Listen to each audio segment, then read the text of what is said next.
Maging ang pagkakadetini ni Napoles sa Campo Crame ay binabatikos sa isang bakanteng opisina at hindi po sa isang selda kasi siya nanatili sa unang gabi niya sa kanyang pagkakakulong doon. Mula sa Campo Crame, nakatutok live si Ian Cruz.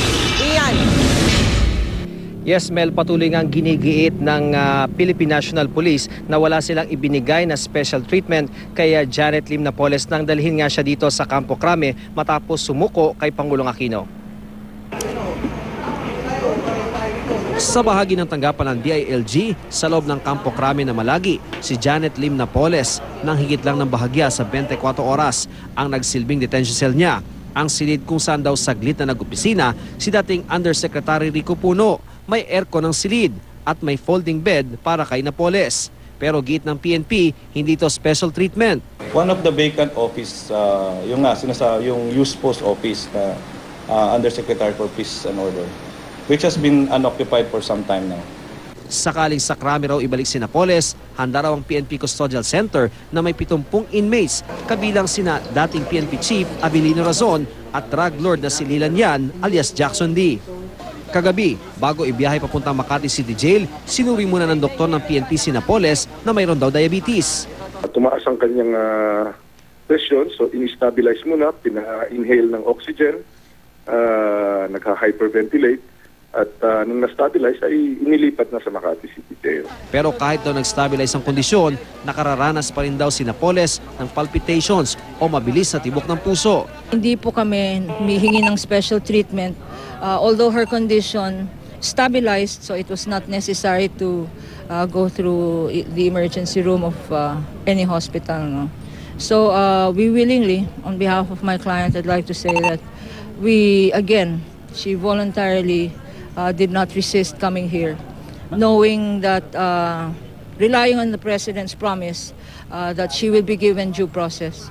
Matatandaang nang sumurrender si Napoles, mabilis lumutang ang mga espekulasyon at kuro-kuro ng mga kritiko na tiyak daw na magpapa-hospital arrest daw ito. Gaya na lang ng biglaang pagkakasakit ng ilang personalidad na nakulong dahil sa mga kasong kanilang hinaharap. Si dating AFP Comptroller at retired Military General Carlos Garcia hindi agad nakaharap sa investigasyon ng Kamara dahil nagkasakit daw. Naharap si Garcia sa plunder matapos akusahan ng panglulustay ng mahigit 300 milyong piso noong nasa serbisyo pa. Si dating Agriculture Secretary Jokjok Bolante na dawit sa 728 million peso fertilizer fund scam. Kinailangan pang i-wheelchair mula sa eroplano nang ma-deport mula Amerika noong 2008. Ang may-ari ng Legacy Group of Companies na si Celso Angeles umapila noon ng hospital arrest na magka-stage 4 throat cancer habang nahaharap sa kasong syndicated estafa at maanumalya umanong paggamit ng pera ng plan holders. Nananatili naman sa ospital si dating Pangulo at ngayon Pampanga Representative Gloria Arroyo dahil sa problema sa kanyang cervical spine at iba pang karamdaman. Isa siya sa mga akusado sa plunder case kaugnay sa 100 milyong pisong pondo ng PCSO. Mel, bukod nga kay Colonel Sindak ng PIO ng PNP ay kinumpirma rin sa atin ng CIDG-NCR at nung isang source natin sa DILG na walang mangyayaring pag-transfer kay Janet Lim Napoles mula Makati City Jail patungo sa Fort Santo Domingo sa Santa Rosa, Laguna. Mel, nasa 38 kilometers, more or less 30 to 40 kilometers yung distansya ng Makati patungo doon sa Santa Rosa. Kaya sabi ng PNP, kailangan pa nila maghanda para sa seguridad, para sa kanilang security preparations.